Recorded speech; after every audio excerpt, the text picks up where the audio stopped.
স্বাগত বিবিটিভি সংবাদে, সাথে আছি আমিনা ফেরদৌস। প্রথমেই জানিয়ে দিচ্ছি নিটল ইন্স্যুরেন্স সংবাদ শিরোনাম।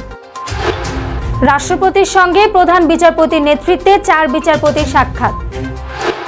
নিজ কার্যালয়ে হামলার শিকার বিআইডব্লিউটি এর অতিরিক্ত প্রধান প্রকৌশলী। মোহাম্মদপুর ও আদাবরে আওয়ামী লীগ নেতাকর্মীরা পলাতক। রিমান্ডে প্রশ্ন করলেই হাসেন আনিসুল হক। ব্যাংক থেকে 3 লাখ টাকার বেশি তোলা যাবে না। বেক্সিমকো নাসার অর্থ পাচারের সায় বিএফআইইউ এর। অর্থনীতি পুনর্গঠনে কি করছে ইউনূস সরকার? শুনছিলেন নিটল ইন্স্যুরেন্স সংবাদ শিরোনাম, এবার বিস্তারিত। বিগত 5 বছর যাবৎ মোটর ইন্স্যুরেন্স প্রিমিয়াম আহরণ এবং মোটর ইন্স্যুরেন্সের সর্বোচ্চ বীমা দাবি পরিশোধ করে আসছে নিটল ইন্স্যুরেন্স। নিরাপদ যাত্রা সব সময়। নবনিযুক্ত প্রধান বিচারপতি সৈয়দ রেফাত আহমেদের নেতৃত্বে সুপ্রিম কোর্টের আপিল বিভাগের নবনিযুক্ত 4 বিচারপতি রাষ্ট্রপতি মোহাম্মদ শাহাবুদ্দিনের সঙ্গে সাক্ষাৎ করেছেন। আজ রোববার বঙ্গভবনে গিয়ে সাক্ষাৎ করেন তারা। বিচারপতিগণ হলেন বিচারপতি জুবাইর রহমান চৌধুরী, বিচারপতি সৈয়দ মোহাম্মদ জিয়াউল করিম, বিচারপতি মোহাম্মদ রেজাউল হক এবং বিচারপতি এস.এম. এমদাদুল হক। সাক্ষাৎকালে প্রধান বিচারপতি সুপ্রিম কোর্টের সার্বিক কার্যক্রম সম্পর্কে রাষ্ট্রপতিকে অবহিত করেন। তিনি জানান, সুপ্রিম কোর্টের উভয় বিভাগেই সকল বেঞ্চ পুনর্গঠন করা হয়েছে। নবনিযুক্ত প্রধান বিচারপতি এবং আপিল বিভাগের নতুন বিচারপতিদের অভিনন্দন জানিয়ে রাষ্ট্রপতি জনগণ যাতে দ্রুত ন্যায় বিচার পায় সেজন্য প্রধান বিচারপতির নেতৃত্বে সুপ্রিম কোর্ট প্রয়োজনীয় পদক্ষেপ গ্রহণ করবে বলে আশা প্রকাশ করেন। মামলা জট কমানোর ব্যাপারেও প্রয়োজনীয় পদক্ষেপ নেবেন বলে আশা করেন রাষ্ট্রপতি। বিআইডব্লিউটি এর অতিরিক্ত প্রধান প্রকৌশলী ও বিআইডব্লিউটিপি-1 এর প্রকল্প পরিচালক আইয়ুব আলী তার প্রজেক্ট অফিসে ঢোকার সময় দুর্বৃত্তদের হামলা ও মারধরের শিকার হয়েছেন। এই ঘটনায় তিনি আজ মতিঝিল থানায় এফআইআর করেছেন। এতে তিনি উল্লেখ করেছেন, গাড়ি থেকে নামার সময় 6-7 জন যুবক আমাকে শারীরিকভাবে আঘাত করে।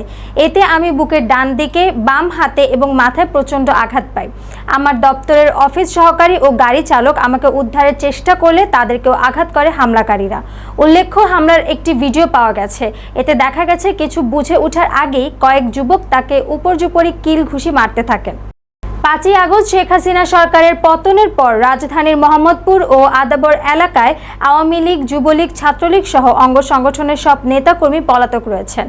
কোটা আন্দোলনকে কেন্দ্র করে 18 জুলাই মোহাম্মদপুরে ত্রিমুখী সংঘর্ষে রণক্ষেত্রে পরিণত হয়।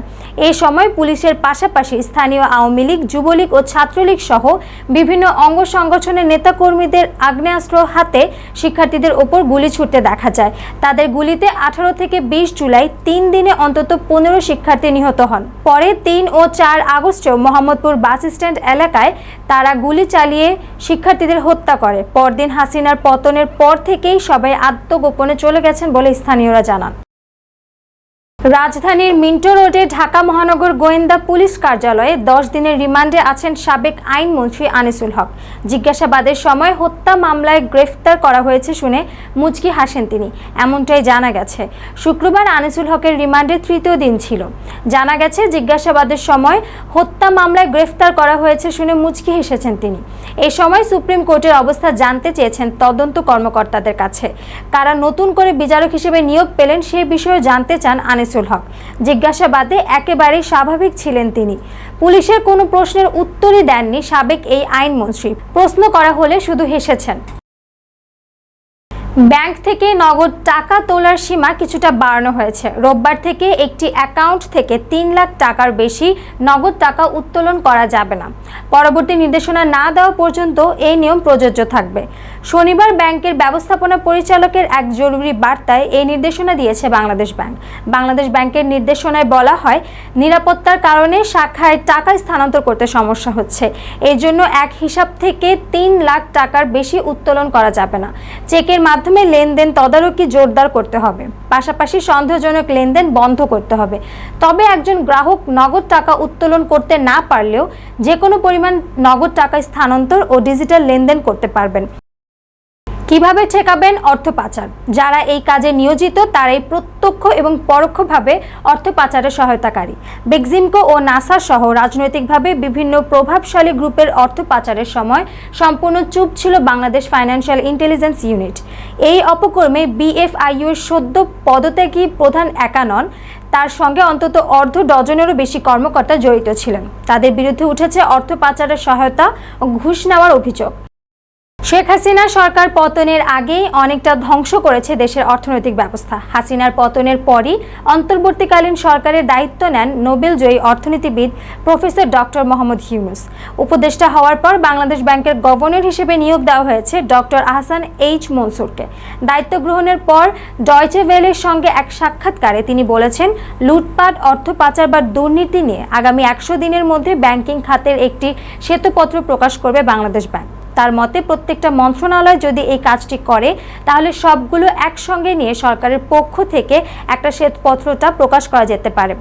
অর্থনীতিবিদরাও কয়েকদিন ধরে বলছেন, আর্থিক খাতের শৃঙ্খলা ফেরাতে ব্যাংকিং খাতে লুটপাটের একটি শ্বেতপত্র প্রকাশ করা জরুরি। সংবাদ শেষ করব, যাওয়ার আগে শিরোনাম জানিয়ে দিচ্ছি আরও একবার।